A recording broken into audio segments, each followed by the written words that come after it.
بسم اللہ الرحمن الرحیم۔ تمام دیکھنے اور سننے والوں کو ہماری طرف سے السلام علیکم۔ آپ دیکھ رہے ہیں میرا یوٹیوب چینل اور میں ہوں ساجد حسین۔ دوستو، عدالت کسی بھی معاشرے، کسی بھی شہر یا کسی بھی ملک میں ایک بنیادی اکائی ہوتی ہے۔ عدالت ہو تو معاشرے میں بگاڑ پیدا نہیں ہوتا۔ عدالت ہو تو ملک بھی اپنے معاملات آسانی کے ساتھ نمٹاتے ہیں اور دنیا میں ان کی قدر بھی ہوتی ہے۔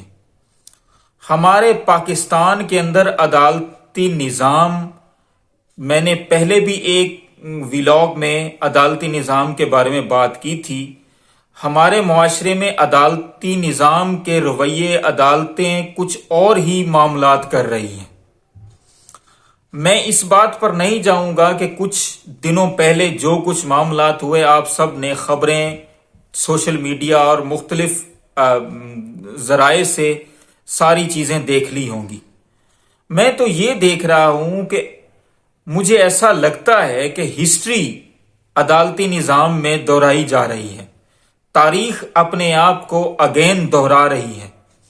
جس طرح آج عدالت کے اندر ایک دوسرے کے مخالف ججز سامنے آ رہے ہیں، اسی طرح ہی آپ نے اکثر عمران خان صاحب کی زبان سے اور باقی لوگوں کی زبان سے سنا کہ 1997 کے اندر مسلم لیگ نون نے عدالت پر حملہ کیا تھا۔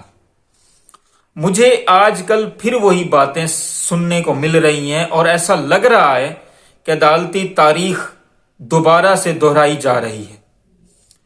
مثلا میں اب ایک چھوٹا سا انالیسز آپ کے سامنے پیش کر دیتا ہوں۔ 1997 نومبر کے اندر یہ واقعہ ہوا کہ عدالت پر نون لیگیوں نے حملہ کیا۔ اس سے پہلے کیا حالات تھے؟ جب نواز شریف اس وقت پرائم منسٹر بن کر آیا تو کوئی بھی نہیں تھا اس کے مقابلے میں جو اس کو جواب دے سکے۔ اپوزیشن کے اندر بھی لوگ اس کے ساتھ مل گئے اور حکومت میں تو وہ تھا ہی تھا۔ آپ یہ دیکھ لیں کہ 1997 کے اندر نون لیگ اور اس کے اتحادیوں کی حکومت تھی اور 2023 کے اندر بھی نون لیگ اور اس کے اتحادیوں کی حکومت ہے۔ اس وقت بھی ایک چیف جسٹس کے ساتھ پنگا لیا گیا تھا جو سجاد علی شاہ صاحب تھے، اللہ انہیں غریق رحمت کرے۔ اور آج بھی ایک چیف جسٹس کے ساتھ پنگا لیا جا رہا ہے، وہ عمر عطا بندیال صاحب ہیں۔ اس وقت بھی عدالت کے اندر کچھ ایسے ایشوز آئے جن کے اندر عدالت اور نواز شریف کے درمیان لڑائی جھگڑے کا سبب بنا۔ پہلا ایشو تو یہ تھا کہ جب نواز شریف صاحب حکومت میں آئے تو دہشت گردی اور مختلف حالات خراب تھے جس طرح آج ہیں۔ حالات خرابی کی باعث نواز شریف نے اپنے پارلیمنٹیرین کے تھرو ایک ترمیم پاس کروائی جس کو 13ویں ترمیم کہا جاتا ہے۔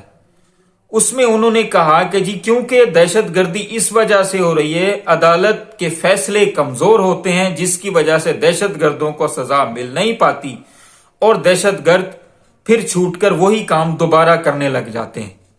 بات تو یہ ٹھیک تھی، آج بھی عدالتی نظام ہمارا کمزور ہی ہے، لیکن اس معاملے میں میاں نواز شریف صاحب نے ایک واردات ڈالی کہ اس ساری ترمیم کو بنانے کے بعد انہوں نے کہا کہ جی ہم ایک اسپیشل کورٹس کا قیام کریں گے، اور ان کورٹس کے اندر انہوں نے واردات یہ ڈالی کہ کورٹس کو سپریم کورٹ کے اندر نہیں دیں گے، یعنی کہ وہ سپریم کورٹ کے انڈر رہ کر کام نہیں کریں گے، وہ علیحدہ سے ہوں گے۔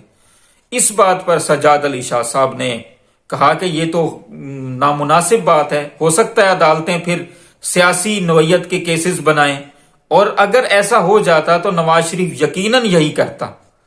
پہلی لڑائی اس بات پر ہوئی، جس طرح آج وزیر اعظم شہباز شریف صاحب ہیں اور وہ کہہ رہے ہیں کہ جی ہم عدالتی سو موٹو کے نوٹس کے خلاف قانونی کارروائی کریں گے اور ترمیم کر کے عدالت کے چیف جسٹس کے اختیارات کو محدود کر دیا جائے گا۔ اسی طرح اس وقت بھی ہوا، پہلے لڑائی ہوئی۔ دوسری لڑائی یہ ہوئی کہ جب چیف جسٹس صاحب سجاد علی شاہ صاحب نے کہا کہ جی مجھے 5 جج تقرر کرنے ہیں، تو اس میں کچھ ججز ایسے تھے جو نواز شریف صاحب کو پسند نہیں تھے، اس پر تو ٹھن گئی۔ اس کے بعد عدالت پر حملہ بھی ہوا اور عدالت نے توہین عدالت کا کیس بھی چلایا نواز شریف پر، کیونکہ اس نے پارلیمنٹ کے اندر کھڑے ہو کر کہہ دیا تھا کہ چیف جسٹس صاحب غیر قانونی اور غیر آئینی اقدام کر رہے ہیں۔ نواز شریف صاحب نے وقتی طور پر معافی بھی مانگی، لیکن عدالت کو منظور نہ ہوا۔ بعد میں عدالت ہماری جس طرح آج اسٹیبلشمنٹ پنگے لے رہی ہے، اس وقت بھی اس نے یہی کیا تھا۔ اس وقت کے آرمی چیف جہانگیر کرامت صاحب نے یہ کیا کہ توہین عدالت کی کارروائی میں ہفتہ ڈیلے کروا دیا۔ اس ہفتے کے اندر قانونی کارروائی انہوں نے کیا کرنی تھی، اس ہفتے کے اندر لوگوں کو خریدا گیا، اور خریدنے والے کون تھے؟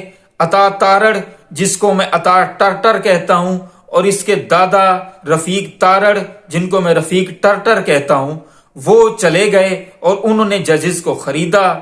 کوئٹہ اور پشاور کی ججز نے چیف جسٹس کی تقرری کے اوپر ہی سوال اٹھا دیا کہ انہوں نے تقرری ہی چیف جسٹس کی غلط کی ہے، کیونکہ وہ سینیورٹی لسٹ کے اوپر آتے ہی نہیں۔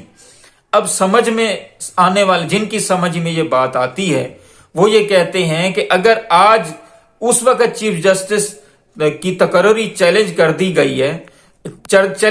گئی تھی، تو اس سے پہلے جب یہ معاملہ نہیں ہوا تھا، اس وقت تقرری کا خیال کیوں نہیں آیا؟ اسی طرح آج ہمارے سامنے یہی ہو رہا ہے کہ عمر عطا بندیال صاحب ایک نوٹس لیتے ہیں آئینی اور قانونی کے انتخابات کروائے جائیں۔ پہلے ایک جج صاحب آتے ہیں، کہتے ہیں کہ جی ہمارا اور ججز کا انٹرنل معاملہ ہے، 3 اور 4 کا فیصلہ جو آپ نے پچھلے دنوں خبروں میں سنا، یہ آپ کا معاملہ نہیں ہے۔ دوسرے دن وہی جج صاحب آ کے کہتے ہیں کہ یہ 3 اور 4 کا فیصلہ ہے، میں نے کل نہیں کہا تھا یہ، یعنی کہ وہ اپنے بات پر اعتراف کر کے پھر مکر جاتے ہیں۔ دوسری بات یہ ہوئی کہ ہمارے آگے آنے والے چیف جسٹس صاحب جو عمر عطا بندیال صاحب کے بعد آئیں گے، قاضی فائز عیسیٰ صاحب، انہوں نے ایک فیصلہ دیا، اب آپ یا میں اگر ہم اس کیس کو سنیں تو ہم ٹکرے مارنے کے سوا کچھ نہیں کریں گے۔ انہوں نے کیس تو یہ تھا کہ حافظ قرآن کو 20 نمبر ایکسٹرا ملنے چاہیے یا نہیں، لیکن انہوں نے فیصلہ اس بات کا دیا کہ چیف جسٹس صاحب کو نوٹس لینے کا اختیار نہیں ہے، جب تک قانون نہیں بنتا تب تک چیف جسٹس صاحب کے سارے سو موٹو نوٹس جتنے بھی آج تک ہوئے سب کالعدم ہوں گے۔ اب کہنے کی بات یہ ہے کہ اگر یہ سب کالعدم ہوں گے تو پھر پی ٹی آئی کی بھی حکومت بحال ہو جائے گی۔